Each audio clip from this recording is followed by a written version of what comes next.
with him too on all of that. They're doing beautiful work, really. And I've been the benefactor of their generosity because they've been sharing their books with me, and they just feed the soul. They really do. Thank you so much. Great. Well, we are live on Facebook and YouTube now. So welcome to everyone joining us on social media, and welcome to everyone who's here with us on Zoom. We're so happy to have you. And, happy Passover, happy Holly, happy, Palm Sunday, depending on what tradition you are from. We're really glad that you're here on such holy day, spending your time with us. My name is Geneva Blackmer, and I am the program director for the Interfaith Center. We're located at the Miami University campus in Oxford, Ohio. And our mission is to invite people of diverse religious, spiritual, and secular traditions to participate in one another's practices in order to cultivate relationships and friendships and just to build understanding and to learn about each other's traditions. We also seek to unify people around common moral, social, and ethical concerns and values in order to build a more just and equitable world for all. I still see some more people coming in, so welcome to everyone who's joining us. Stephanie, would you be able to maybe monitor the waiting room and let people in? I'll let you, yes. Yeah, just because I'm still seeing them logging on. So really happy to welcome Professor and Peer Emerita Morshida Stephanie Noria Sabato, who is an educator, designer, world traveler, seeker, student, and servant of God. Morshida Noria received initiations and training from several Sufi tariqat, and hopefully I pronounced these names correctly, including Pir Morshid Hidayat Inayat Khan and Pir Vilayat Inayat Khan, the sons of Hazrat Inayat Khan, founder of the Sufi message. He has also been initiated by His Holiness the Dalai Lama, Saint Mother Teresa of Calcutta, Shakai Nazim Haqqani, and His Eminence Kamtrao Rinpoche, her personal Tibetan Buddhist teacher. So lovely to have you with us, and I'm just so grateful for all of you being here today. I'm going to turn it over to you. Thank you so much. So that was quite an introduction, and thank you so much. And I applaud you with the pronunciation of the names. It sounded beautiful to my ears. Well, if you're here, you have an idea why you're here. And as Geneva said, I represent the Sufi path of Inayat Khan. And if you're here, most of you know about Pir Morshid Inayat Khan, but I just want to give you a little snippet. And that is that he was an Indian philosopher, a mystic, a writer, a professor of music, and a great teacher of the 20th century. At the beginning, I want to just, and I should say that he brought the message of Sufism from India to the West in 1910, and for 17 years he taught, but he left this amazingly rich legacy of what's called the Sufi message volumes that are a collection of his lectures and teachings, quite incredible and prolific. And so I'm going to just jump right in now. And I want to say, first of all, I'm not a Sufi scholar, but I have a rich stream from various Sufi masters in the Inayati, you would say, Hazrat Inayat Khan, Sufi message lineage, but other ones as well. I have traveled, and those of you that are Sufis that have traveled the world, if you mention you're a Sufi, all the doors open, and it doesn't matter what lineage it is, usually very welcomed in. And so I feel like those teachings are also in this mind and heart stream that I offer to you. And really, that is the blessings of all those teachers of which I want to give thanks. I always say, if there's anything of merit or benefit, it's really the great blessings that I've received. And if I muck things up, that's my great contribution. But I'd like to ask you a few questions. And I hope you'll say yes to at least one, but I say yes to them all. And it is, do you desire to know yourself better? the real you, the inner you, not the face that we put on for the world, but to be more authentic, be your more authentic self. And do you wish to know and understand life better, to not be confused by circumstances, to have insight into them, and just to have a deeper understanding beyond the surface of things, to see beyond the beyond? And do you seek to know God really intimately, to feel God in a divine parentage, a divine helper, a divine guide? Do you seek that so that you can experience God within and see God externally in our world manifest? And again, if you've answered just one of those as a yes, then I would say this is a good class for you. So again, the Sufi lineage that I represent is a Sufi's message of love, harmony, and beauty. And it's a message of unity. It's intended to unify people of different faiths and different backgrounds, beyond caste, creed, belief system, to find a place of unity. It's a message of spiritual liberty. So in that regard, while there's a process to go through in the school of Sufism, we don't have a lot of do's and don'ts. Teachers tend to try to be an example rather than just give lip service to an attitude of being in the world. It is a message of love, harmony, and beauty.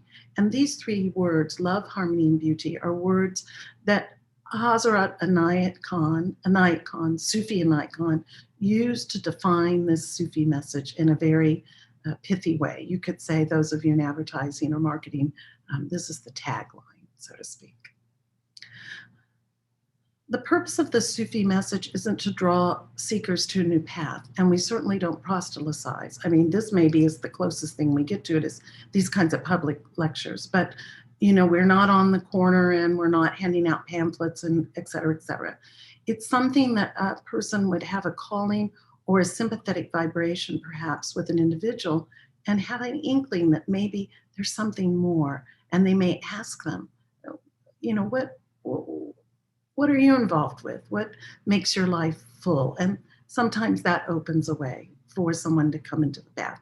But again, it's not intended to draw seekers to a new path, but it's to awaken seekers to the path which is already there for them. It awakens that.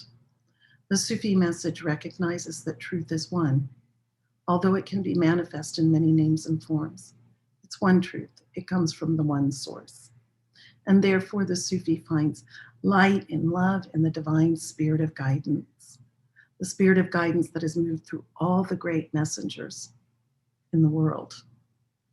Whether we know them or not, they've given that light and love. And it is also hidden in many names and forms.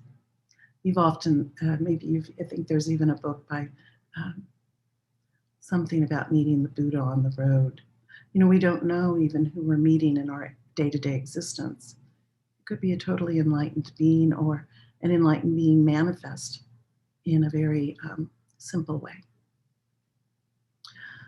The whole of religion, I think, is the glorification of God, to keep the name of God on our hearts and on our lips. I was reading something the other day by now St. John Paul II, and his mantra was just Jesus, Jesus, Jesus. Keeping the holy name of Jesus on the breath was important. So the whole of religion is glorification of God. Whatever that is for you that resonates with you, it is service to God. How do we serve God in serving others? That may be an obvious one with our families, but maybe beyond that if we have the capacity. And it's the investigation of the self. It's to be able to look within honestly and take inventory and see what it is that's useful to us and useful to the world, and what needs to be transformed or refined. The more we do this, the more we will understand all religions, or the purpose of all religions, in their fullest light. And in this way, everything becomes clearer to us, including our purpose and our destiny. It's not an answer that one can give. Someone may come up, what's my purpose here? Well, it's self-discovery. It's for the person, the individual, to seek so that it can be revealed. It's a very important question, and it's not always a quick process, but it's a beautiful process, I guarantee you. So here, right before I say any more words, one thing I can say is that Sufism is often, it's often said that it is based on experience. And so let's have a little experience here where we share in the breath together. And I'd like for you to just just observe your breath. Observe the inhalation and the exhalation.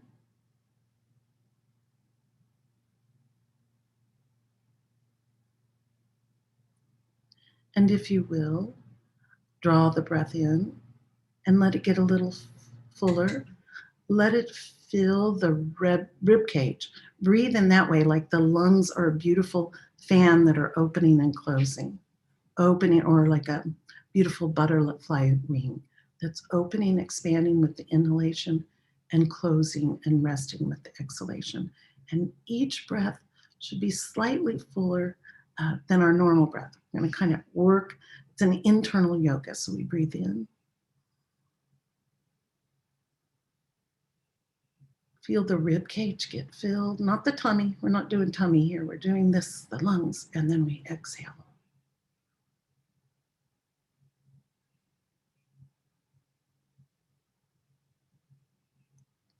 By the way, when you wake up in the morning, do that 3 times. It'll clarify the whole system and clear away the gases that have accumulated during our rest when we're asleep and still. This will invigorate us. But right now, we're going to take these 3 ideals that Hazrat Inayat Khan pointed out, and that is love. So with this breath, we're going to breathe in all the love we can feel. Draw it from the atmosphere. Think of nature, beautiful nature that gives so much to us. Love, draw that love in. And that's God's manifestation. Draw that in. And when we send it out, we let it expand beyond ourselves. And we let that breath touch those that we love, those that we know. Breathe in again, love. And we breathe out. You can touch those more intimate relationships, but what about those that we don't know? Strangers. Can we love them, hold them in that love energy?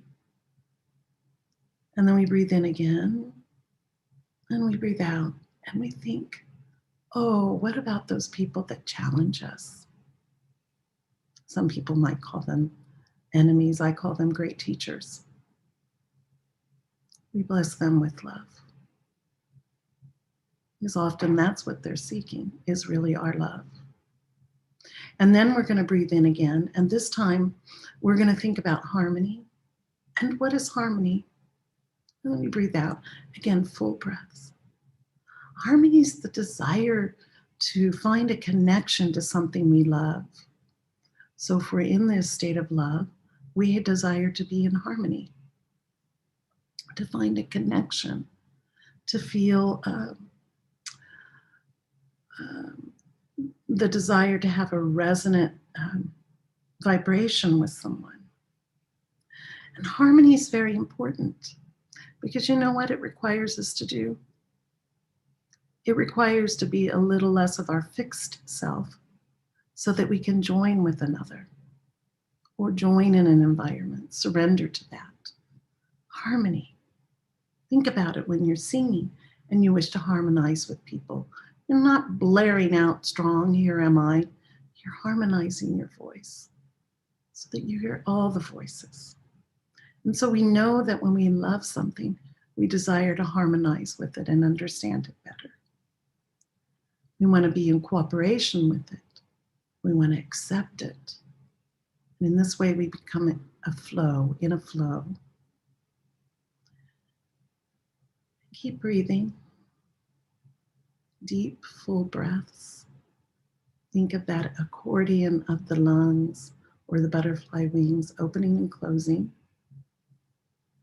And in the next breath, we think about beauty.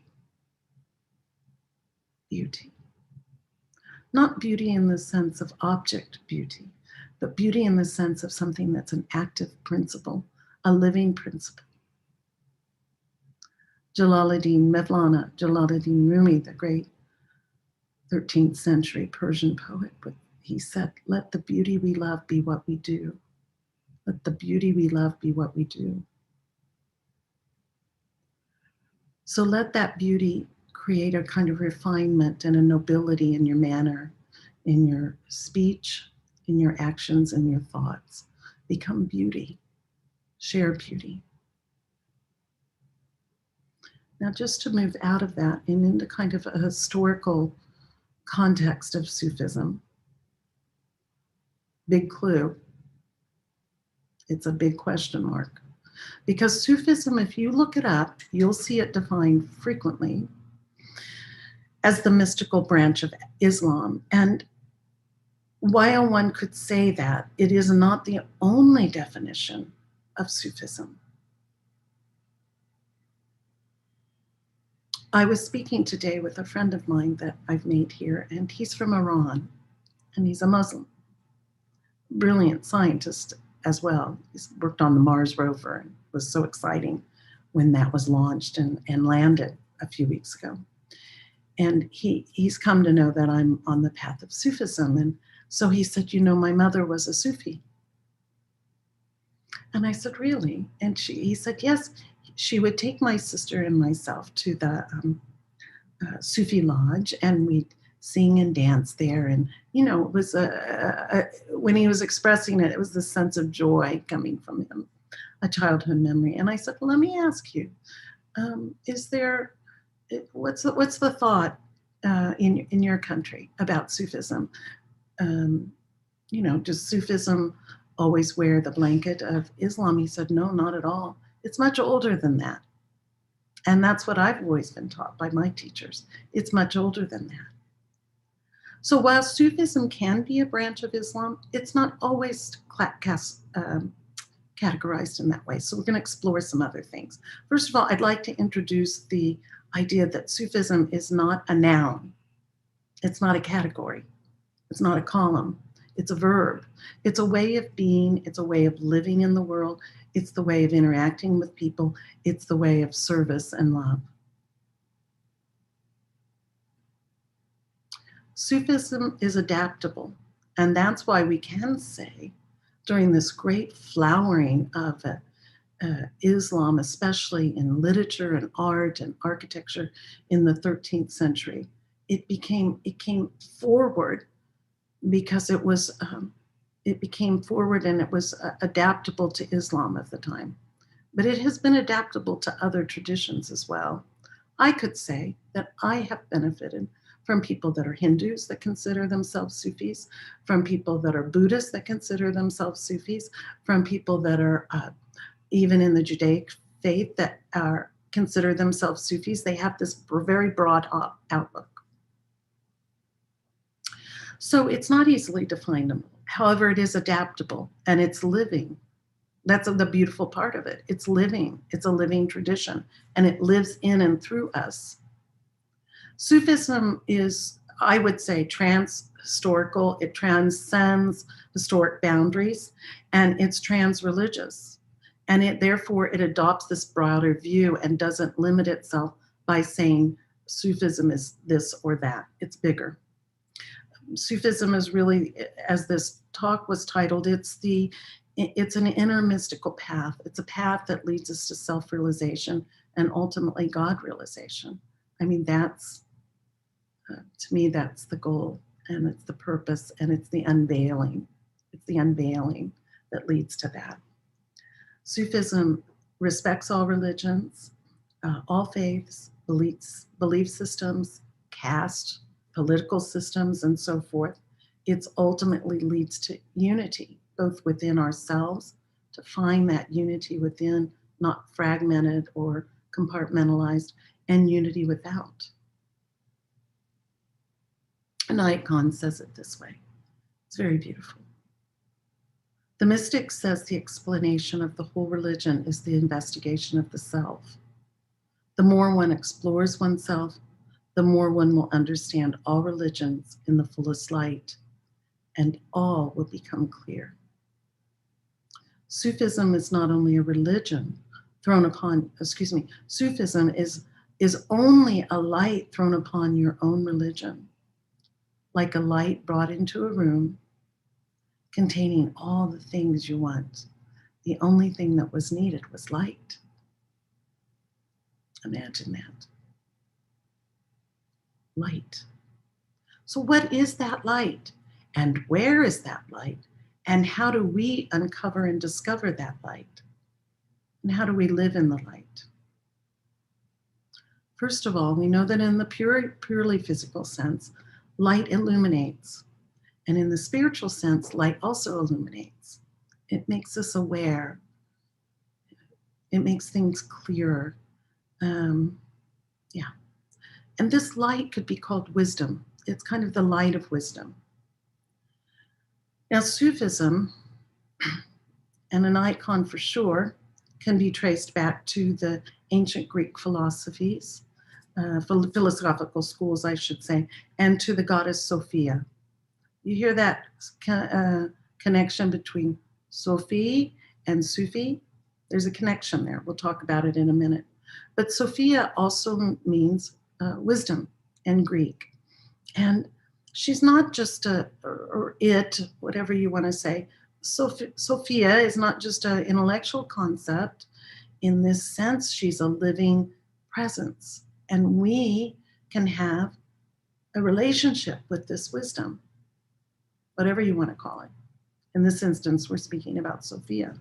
They say that Sophia is also the heart of every religion, just like Inayat Khan said, all religions. And that Sophia guides those who wish to know and act in the light, to act in a way that is true and right and lasting. A sense of enduring, something enduring that can endure the test of time. Sophia throughout history has manifested in many names and forms.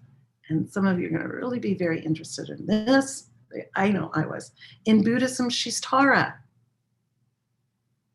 And Tara is a word originating from Sanskrit, and it means star, and it symbolizes the light of the soul. Sophia. Also in Buddhism, we find it connected to the Prajnaparamita Sutra, which is the great perfection of transcendent wisdom sutra. I know some of you here know that, or you've studied it. Also in the Buddhist tradition, from another part of the world, Kuan Yin. Kuan Yin is the one that hears and sees all. Transcendent wisdom, omnipresent, all-pervading. That Sophia, the Kuan Yin, the Prajnaparamita, the Tara. And in Judaism, here we are at a time of Passover, Sophia is called Shekinah, and she's the dwelling place, the settling of the light of divine presence.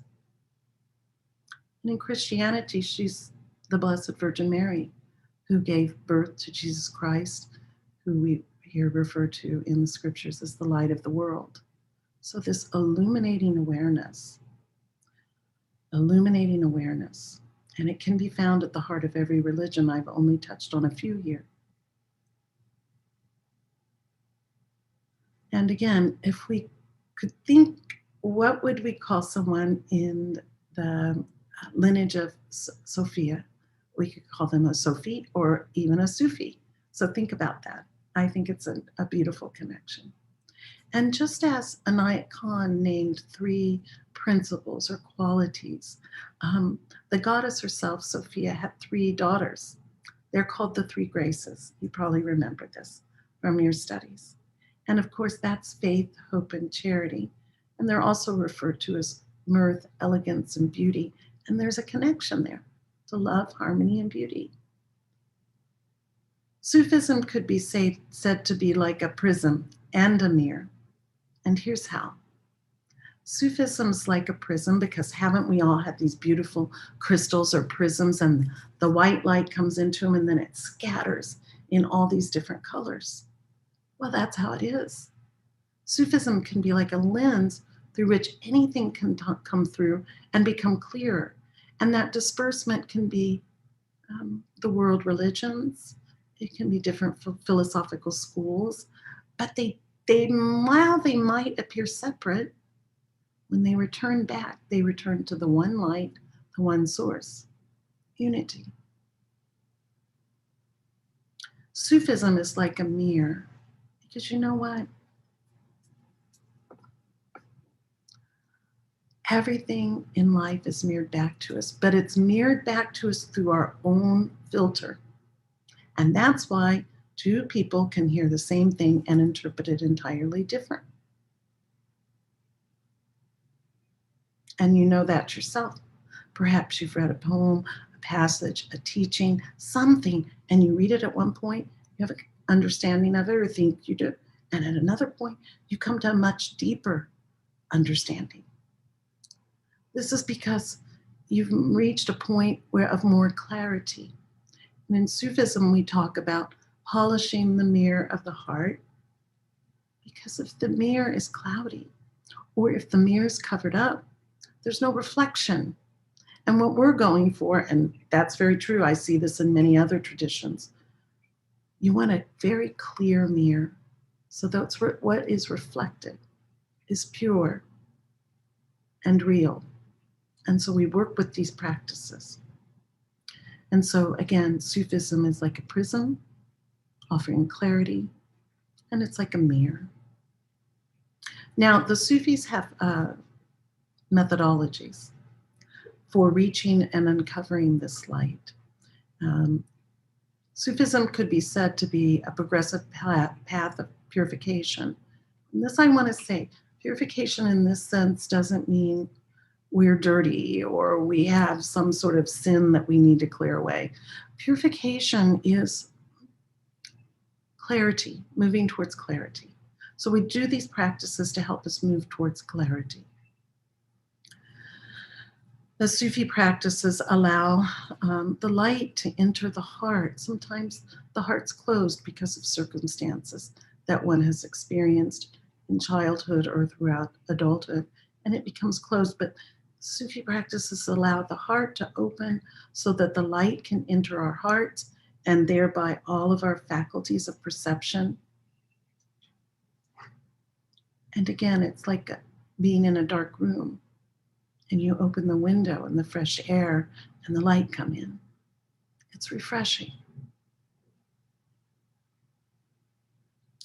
So again, the methodologies or the technologies, whatever you want to refer to it, towards spiritual advancement on the Sufi path, it's somewhat individualized, and yet we also work in group.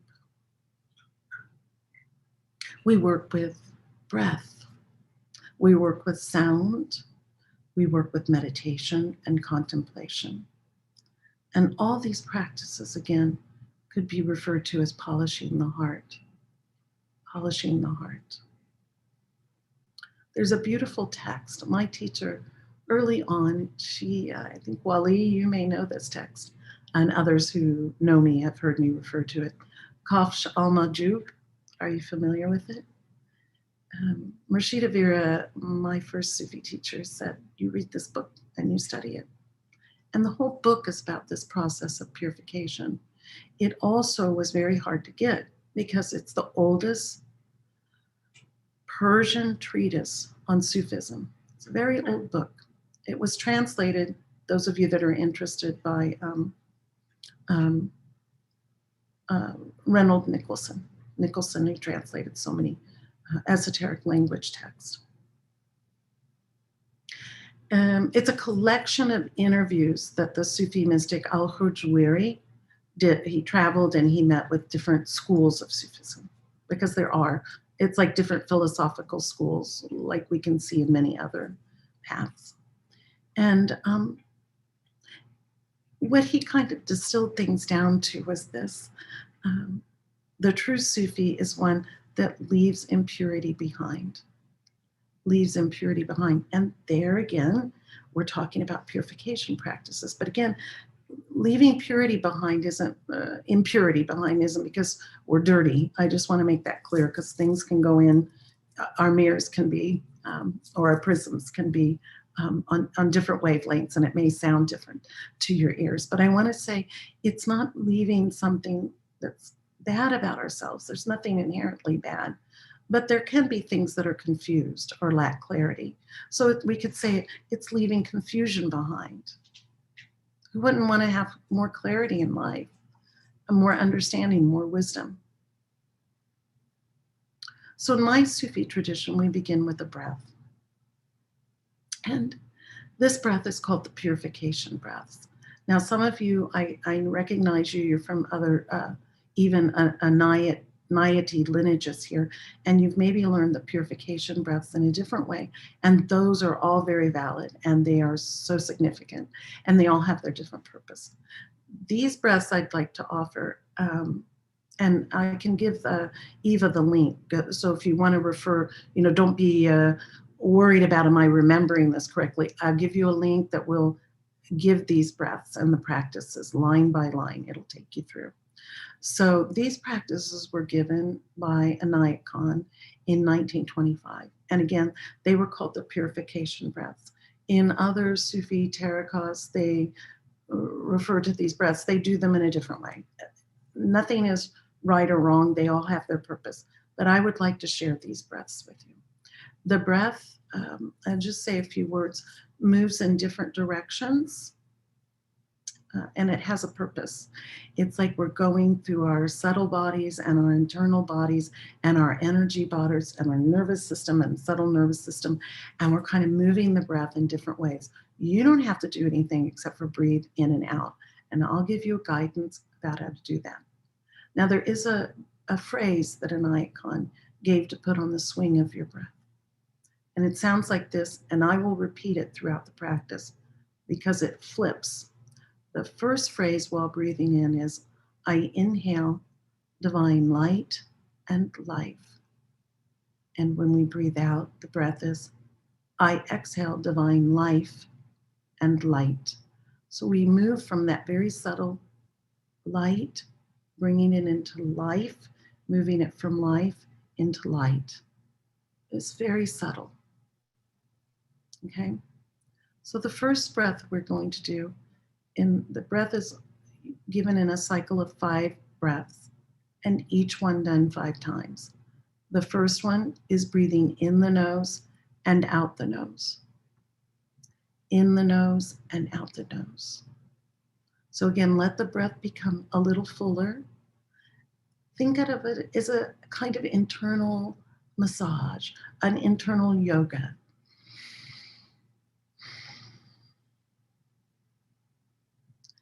And I'll say the phrase for us. So we're gonna breathe in. I inhale divine light and life. And breathe out. I exhale divine life and light. Breathe in. I inhale divine light and life. And breathe out. I radiate divine life and light. Keep breathing in and out. And think of it. We're drawing this light in. We're bringing it into our system, infusing ourselves with light. And we're offering this life and light back to the world. It's a giving and receiving. A giving and receiving. Or one could say we receive first and we give. Breathe one last breath in the nose and out the nose. I inhale divine light and life. And out, I radiate divine life and light. And now we breathe in the nose and out the mouth. In the nose and out the mouth.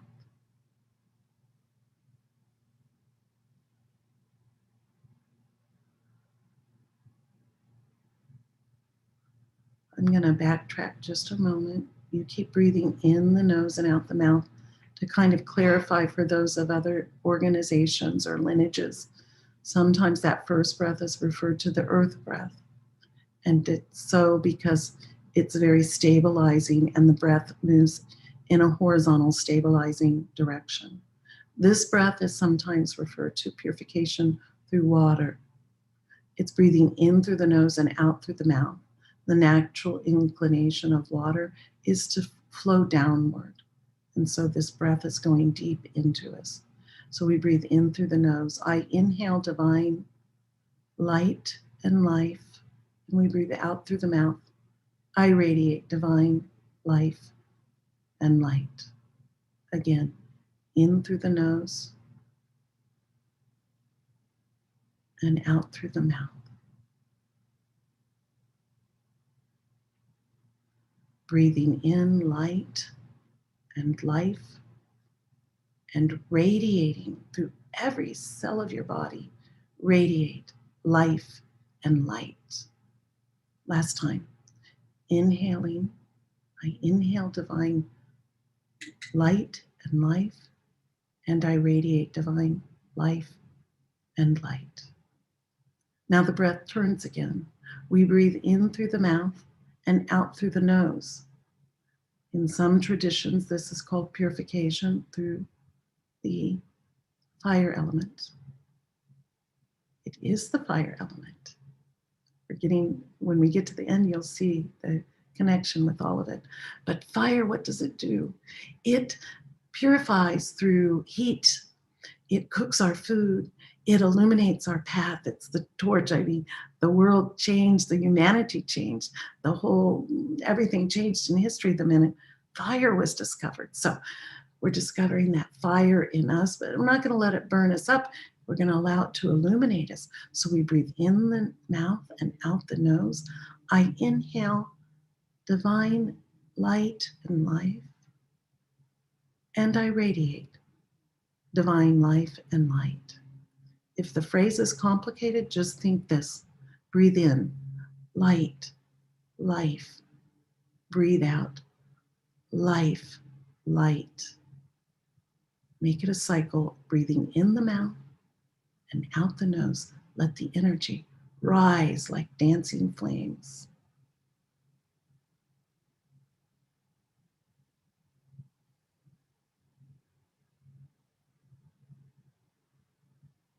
And one more very conscious breath in the mouth. I inhale divine life and light, and I radiate divine life and light.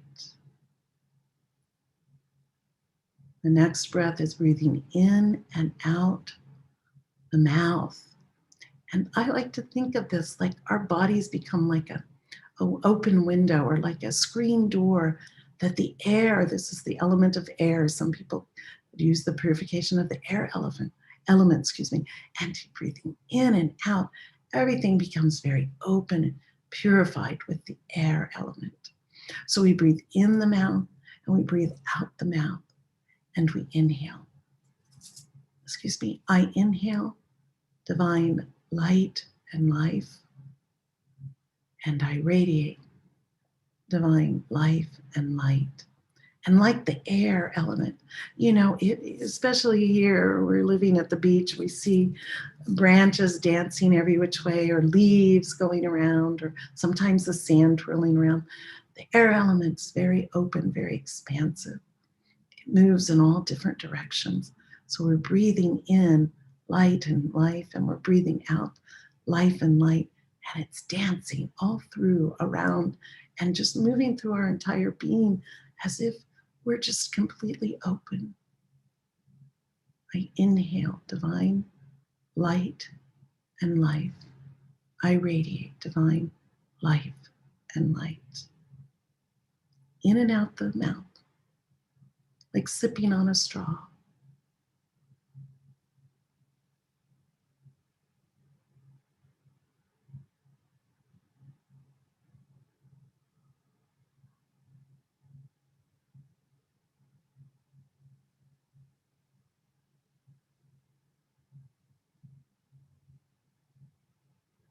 And the way Inayat Khan gave the last breath, which is sometimes referred to as the etheric breath. The etheric breath, or this breath, is very subtle. And it's considered the breath that gathers all the elements and disperses all the elements. If it were colors, it would be rainbow colors, sparkling white light, like diamonds that are reflecting all the colors. And he gave this phrase, and some of you will recognize it as the prayer that we do for healing. But it is done on the inhalation and exhalation through the nose, very subtly, very subtle breath. And I'll say the phrase for us. So breathe in this phrase. Beloved Lord, Almighty God. Breathe out this phrase. Through the rays of the sun, breathe in. Through the waves of the air, breathe out. Through the all-pervading life in space, breathe in. Purify and revivify me. Hold your breath. And I pray. Now breathe out. Heal my body, heart, and soul.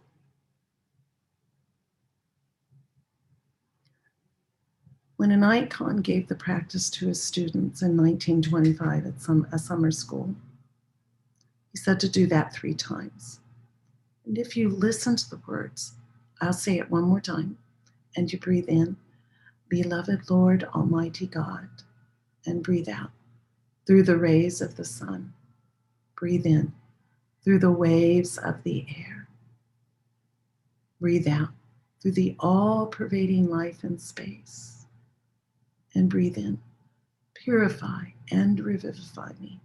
Hold your breath. And I pray. Breathe out. Heal my body, heart, and soul. I'm going to give the secret here. That prayer invokes all those elements within that we've just breathed. So there should be no argument.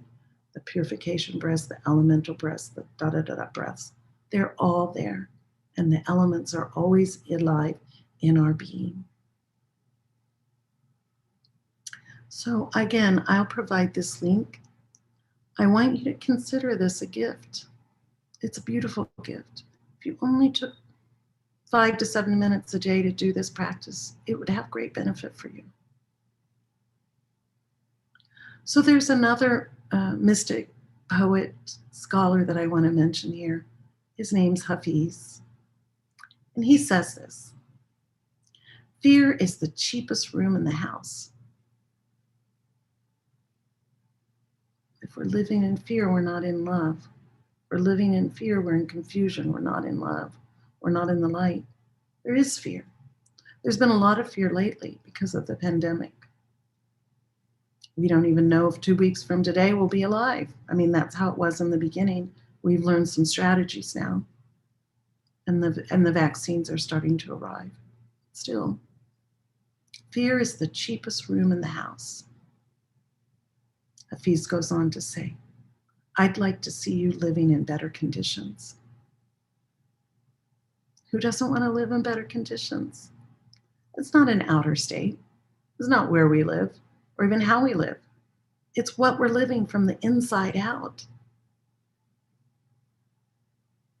I had the great good fortune of doing quite a bit of study in the Himalayas, living in monasteries, very modest accommodations. And yet, you couldn't live in better conditions than in a little concrete room. Thank God if you had running water. Sometimes we didn't. We guarded the water. Didn't matter. We were doing the Dharma, we were praying, we were practicing. It's important. Someone's not muted. Yeah, thank you very much. So how do we live in better conditions? We do that by connecting with our resilience. And resilience is so important because this is the very thing that we have to muster up. It's in order to bounce back when there's a struggle, when we falter, when we have health challenges, when we fail at something. when something's broken, when our heart's broken. We have to find it in ourselves to just rest there a little bit. But pretty soon, we will start to look up, and that's the direction towards the light we need to go. That's resilience. It's the ability to bounce back after we've gone through health, an accident, some sort of failure in life. Who hasn't had it?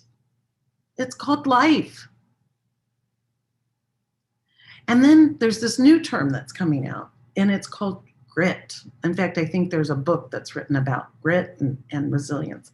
And I love to think about grit because, my God, we wouldn't have a beautiful cut stone in the world if we didn't have grit. We have to polish things, polish our heart. We maybe take a little grit, and it helps us do that. And think of the pearl. It gets or the oyster. The oyster gets that sand in them, and it's like, get out of here. But what happens? It grits that beautiful pearl. So grit isn't so bad either.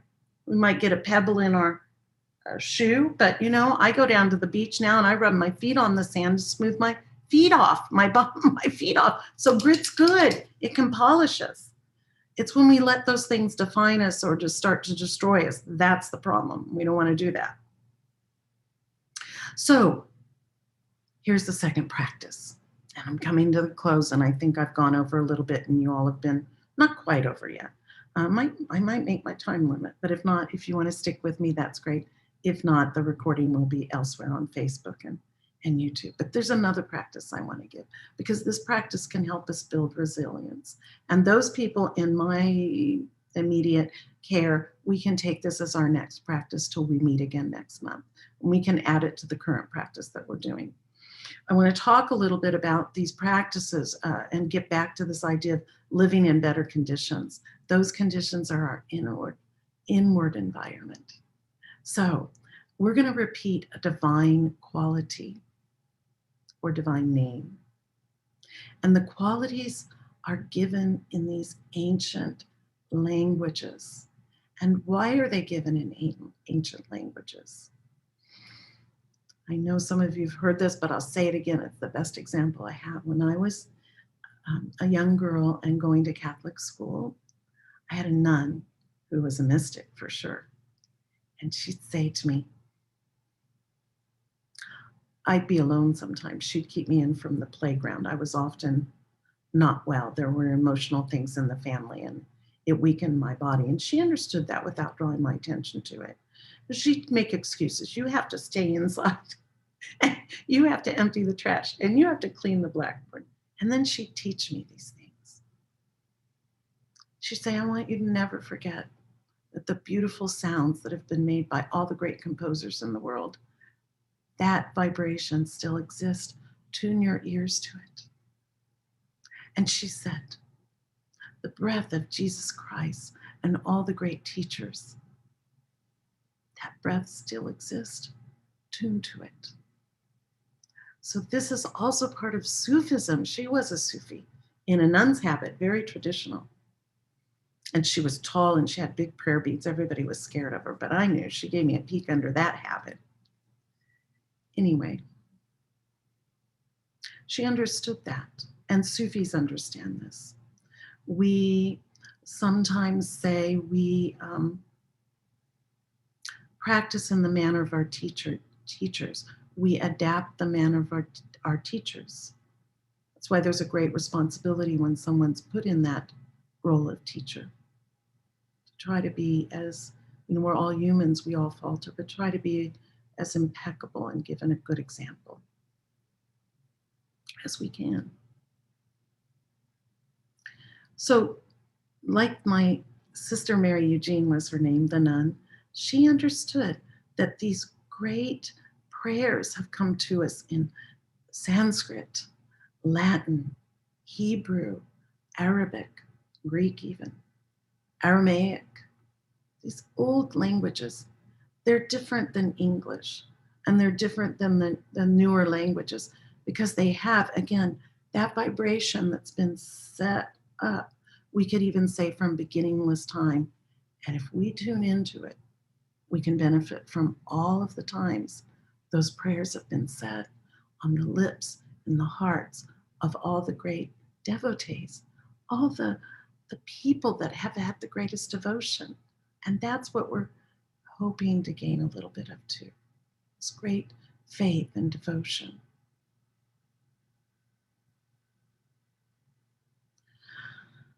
So in the Sufi tradition, we say the Sufi prayer or the quality. We usually use beads.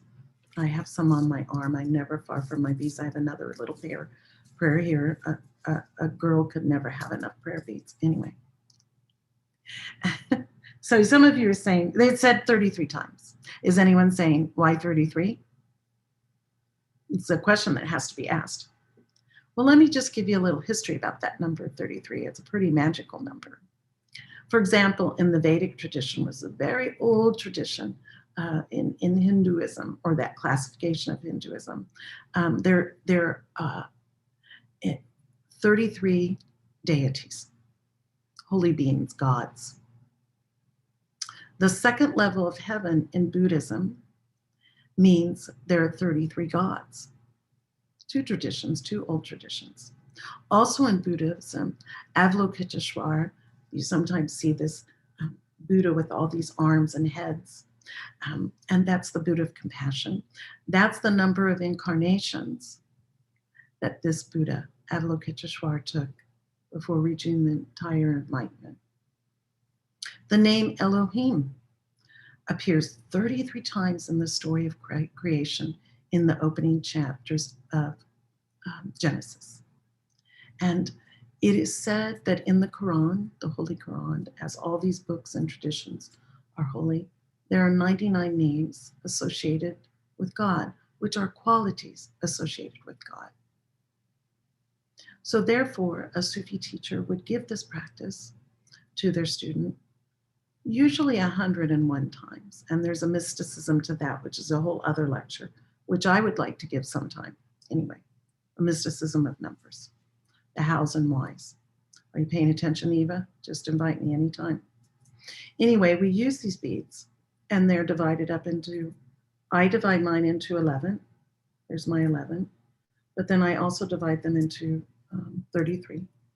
There's 33. And there's a spacer bead. And these two beads are said to be the hidden names that are waiting to be revealed to the one that has clarity in the Quran. So they're hidden names, secret names. Now the name I want to give you, and this is my second gift, first one, Purification Breath, second one, this divine quality. And this quality is an antidote to fear.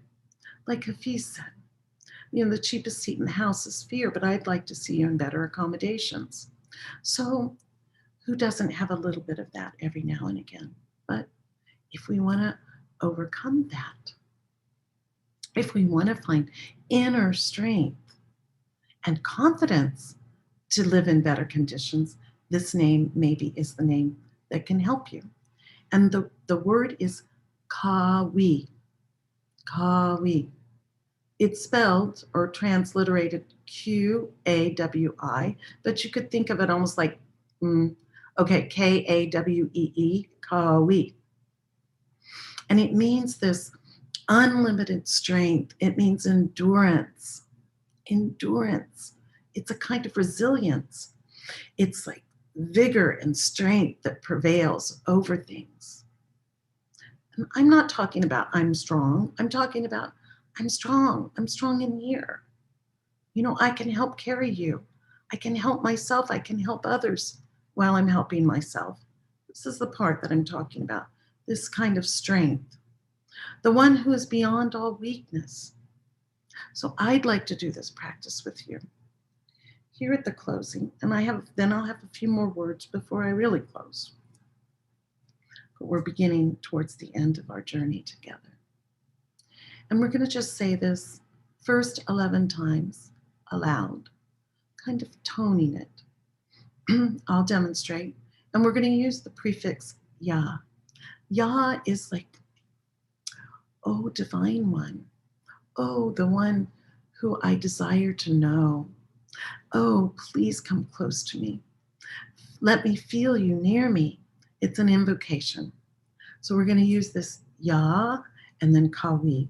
We're not going to rest really on Ya. We're just going to touch Ya like a bell calling us to dinner, a bell calling us to prayer. Okay, it's Ya. And then we'll go into Kawi. So it'll sound like this. Ya Kawi. Join me. Ya Kawi.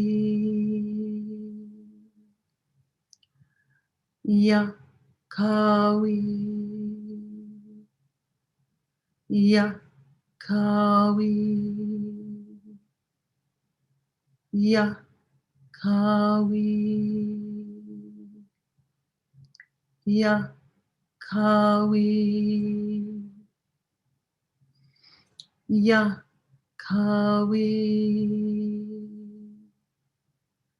Ya Kawi. Ya Kawi. I'm going to be very honest with you. I lost count. Maybe someone else was counting. Doesn't matter. You can always pray more.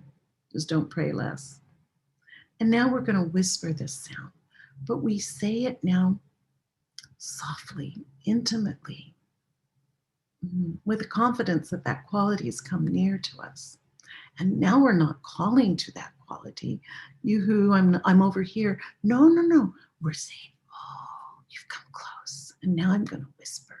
You're whispering in my ear and I'm whispering in your ear. And we say, without Ya, I'll see if I can get a handle on these prayer beads. We're just going to say, Kawi, Kawi, Kawi,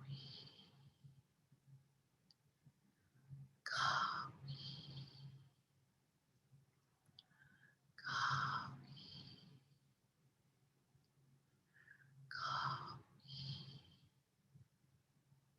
Kawi,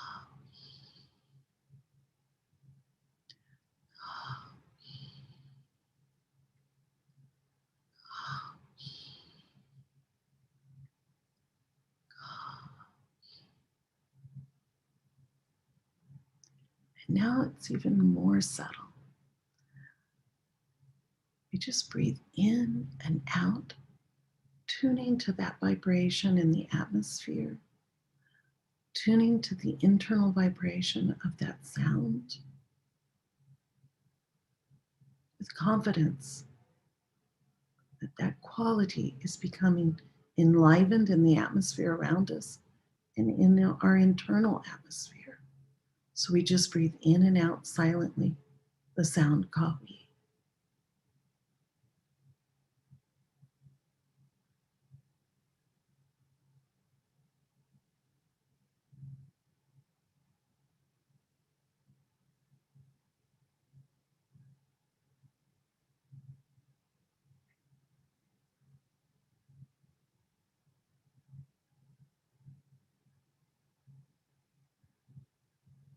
Ya Kawi.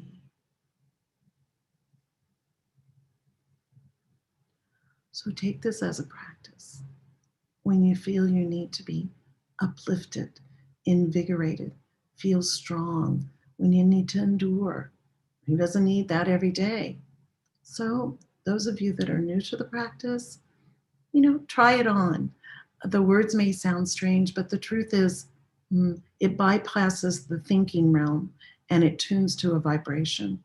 And try it and see if it doesn't have some sort of effect, positive effect in your life. I'm going to close with a few words, and then I'm going to open this up if anyone's left. And if anyone wants to discuss things, I'm here for you. And we can have some conversation if you wish. And that part, I don't know, I'd like to see everybody, so I'd like to put it on gallery view. But for the sake of those that wish to be more anonymous, I'd ask that you turn your cameras off at least, and maybe if there's a way to change your name or something, you can do that. Now, I think Eva's prepared to handle some chats, but I like to just see you and talk with you directly. But these are my parting words. And any of you that maybe listened to was invited, it was a very big honor to be invited to the Universal Sufi Festival in Bangladesh. They asked me to send a short talk there, and these were the parting words, but they helped me to hear them. Even though they're from me, they're coming from somewhere else, and it benefits my mind, my heart, my being to hear them. They're good reminders for me, and I hope they will be for you. And if you've heard them, then just let them wash over you again. So these were my parting words, and they asked me to speak to the youth especially, but I think we're all young at heart, so we all have that youthful part. And so this is it. Do what you can to keep your balance, and do this through prayer, meditation, and contemplation, meaning please take some quiet time for yourself every day. It's not so hard. Just an aside, I was listening to a talk by Jack Kornfield and his wife. Her name's Trudy. I've forgotten her last name. I'm so sorry for that. I'll try to bring that forward at another time. But they were talking about, they're the great teachers on mindfulness meditation. And she was saying how they're working with first responders and long responders during COVID. And they're teaching people, the nurses and doctors that are with the patients of COVID, it's a pretty much, and we know that, an emergency situation 24/7 for them. But if they can take a moment, even moving from one patient to the next, breathe, be present.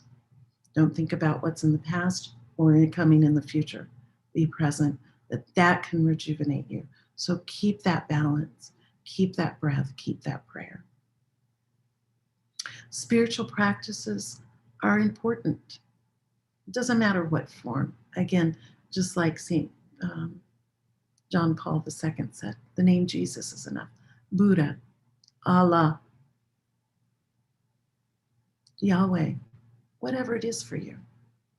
You can just say that unceasingly. It can be enough.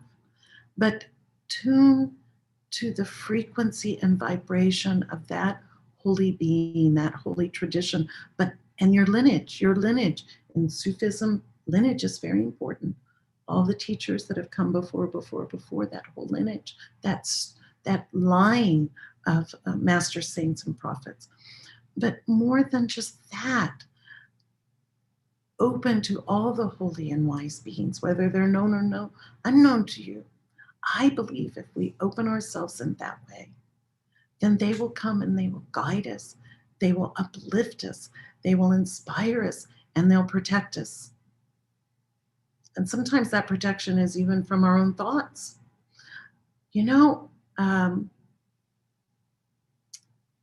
Rinpoche, you might know him because he wrote that book, the Tibetan Book of Living and Dying. A lot of people know him from that book. He kind of brought a lot of Tibetan Buddhism to the West through his writings. He also wrote The Path of the Spiritual Warrior. But I was just reading yesterday or today that he said, the mantra seals the mind. So the mantra can seal the mind from negative influences, negative self-talk, negative remembrances. It keeps us focused on the holy name. Think about that. So tune in and remember that the goal of the spiritual path is really to turn us into love. Love. Mother Teresa would say, we may not do great things, but we can do small things with great love. Let yourself be loved. And again, be like the sun. The sun sometimes hides its face behind the clouds. I call that nature and meditation. I learned that from my great friend, Sri Karunamayi, one of the great beings that's taught me so much. But the sun doesn't choose. It doesn't say, I like you, I don't like you. I will give you some light, I won't give you light. Be radiance, be light for others. Help lift them up, help shine upon them, and share your radiance and share it in love and light of God and all beings, all things that have manifest from God. Just be that light, be that love, and shine radiant. I really want to thank you all for your kind time and attention. And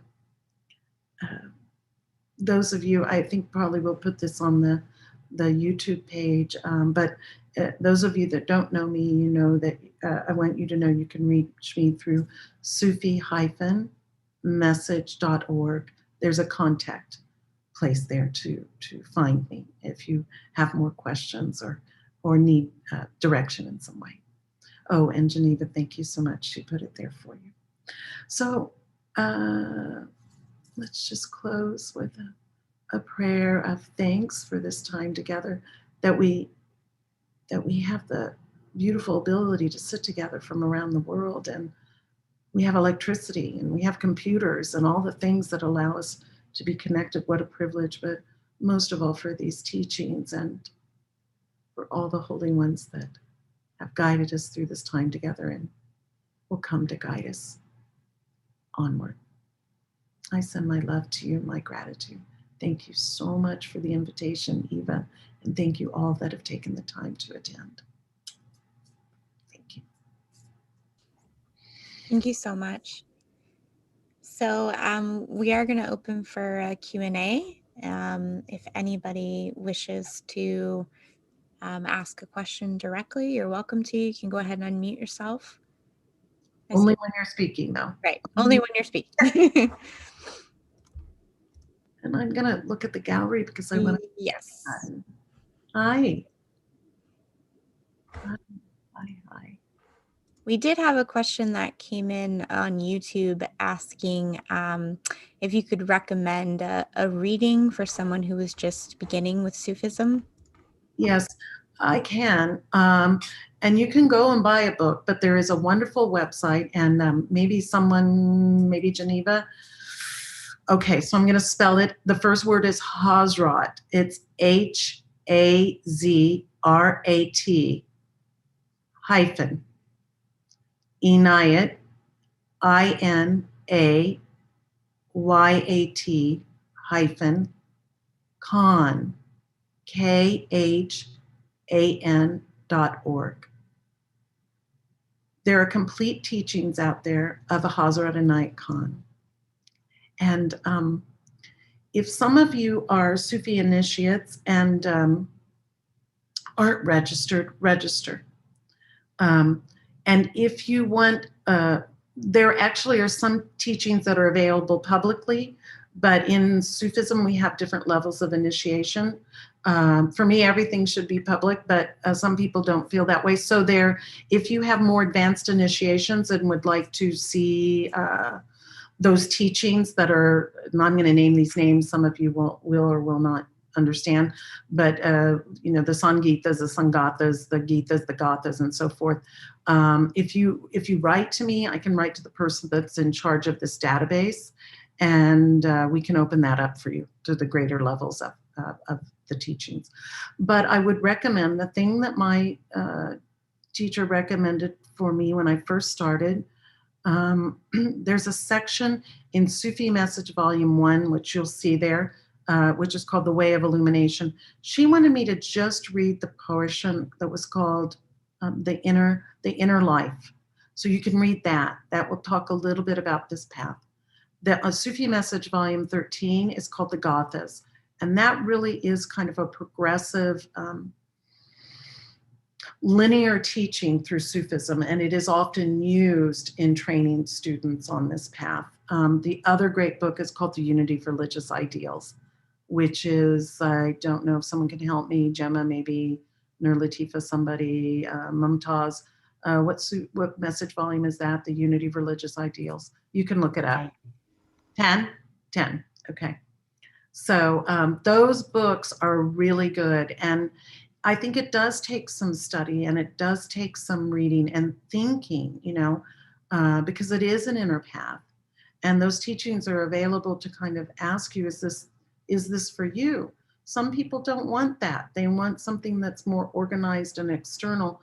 But the Sufi path is kind of an individual training path for people. Although we do, as I said, we do it in a group, and certainly the students that we are all working together, we do it collectively. But there's some individual work that's to be done. I hope that answered the question. Thank you so much. Thank you. Does anyone else have any questions who's here with us on Zoom? Or comments? Was it beneficial? Wow. Seen some thumbs up. I see at least one person. Yeah.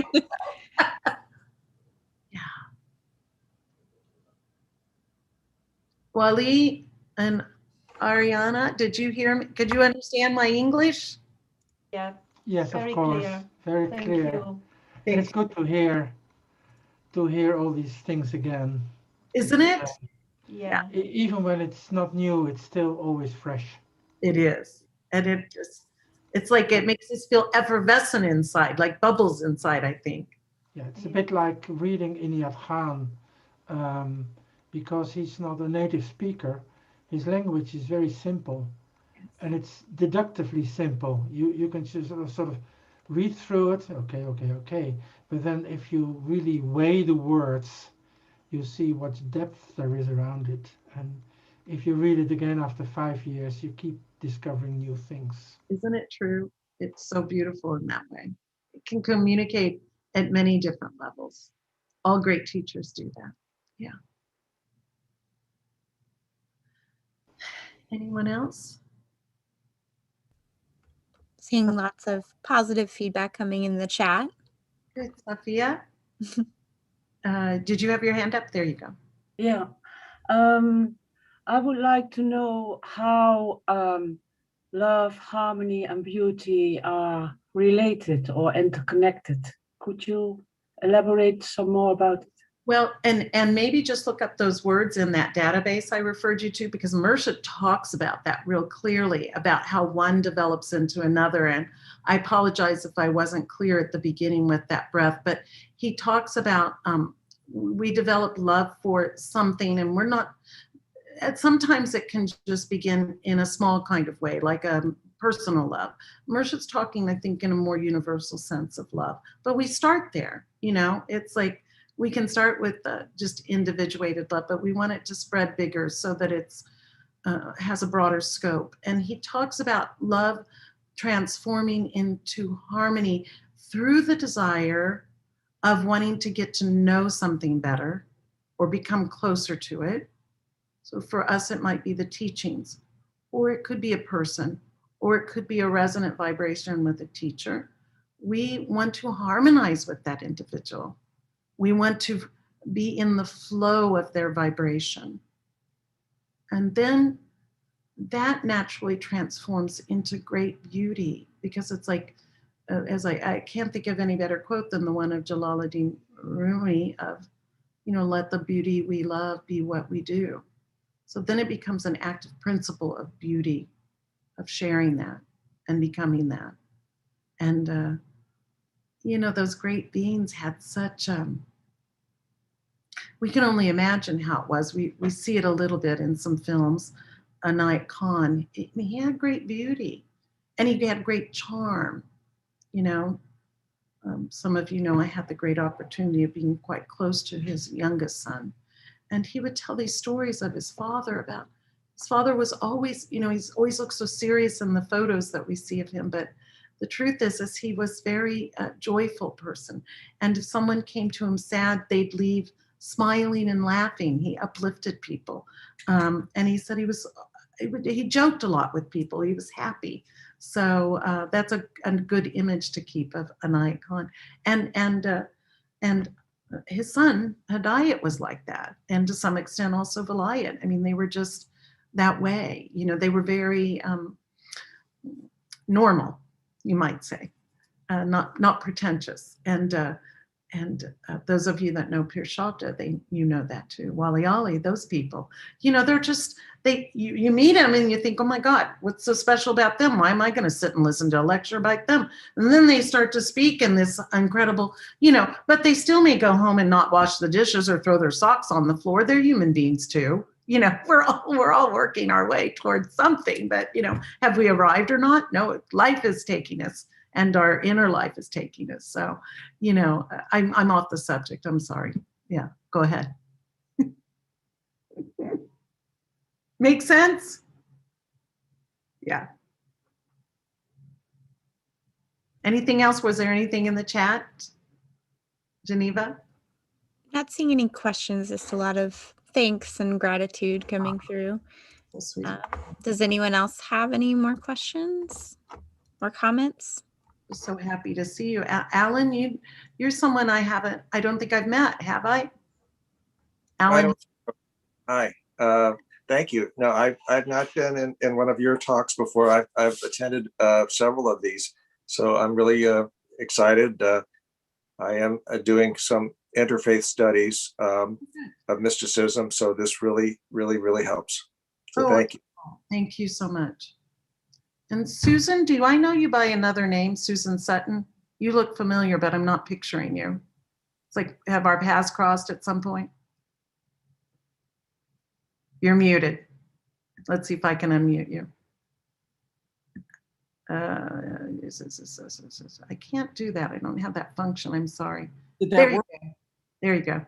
Okay. Somehow I'm actually off I don't know what happened. I'm not seeing anyone, but that's okay. I've heard everything everyone said. No, I also have been attending a number of these, and I have a friend who's a Sufi in California. And so I was just interested to hear what you had to say, and it was lovely. Oh, you're so kind. Thank you so much. Again, the blessings of all the beings. If it can come through, I'm grateful. Yeah. It was wonderful. Thank you so much. And we probably know that Sufi in California. I don't know. Diana is her name. Maybe. Diana Monk. I don't know. You might know her. We know her, don't we? Wally and Ariel, don't we know her? Diane. She does help Shabda with the website stuff. Does she do website stuff? No. No. Okay, not the same person. I thought it was her for sure. She lives in Oakland. Okay. But yeah, it's Diana Monk. She was the one that told me about, I think I actually went with her once too, but I went to one of the meetings with her once, but that was a really long time ago. So that's great. Yeah. So anyway, yeah, this was just really, I got so much from the breathing and I've actually been listening a lot to Jack Cornfield and Tara Burke. Yeah. So yeah. I like them also. Yeah. Yeah. No, it's great. I was tuning into something that was lovely. Is that her name? Is that his wife's name, or is that another? Is her name Tara or Trudy? I don't know. His name. It could be. And I was listening to Lovely too. They were talking together and about how they, in their marriage vows, they had committed to being each other's sangha. A way of saying it. Isn't that lovely? Yeah. And those of us in marriages and are, consciously on a spiritual path that feels like that, we're in each other's sangha to kind of keep each other on the path and the straight way. Andrew, it's very good to see you. Thank you for tuning in. You've written recently and just kind of jumped in with both feet. Thank you. I want to thank you for today. Aloha from Hawaii. I've been doing some Sufi practices, mostly the dances, for 40 years, but I never had a foundation in the teaching. So the pandemic has been I'd wanted to go on a retreat before the pandemic. I just didn't know it would look like lockdown. So, yeah. So it's an opportunity to practice, isn't it?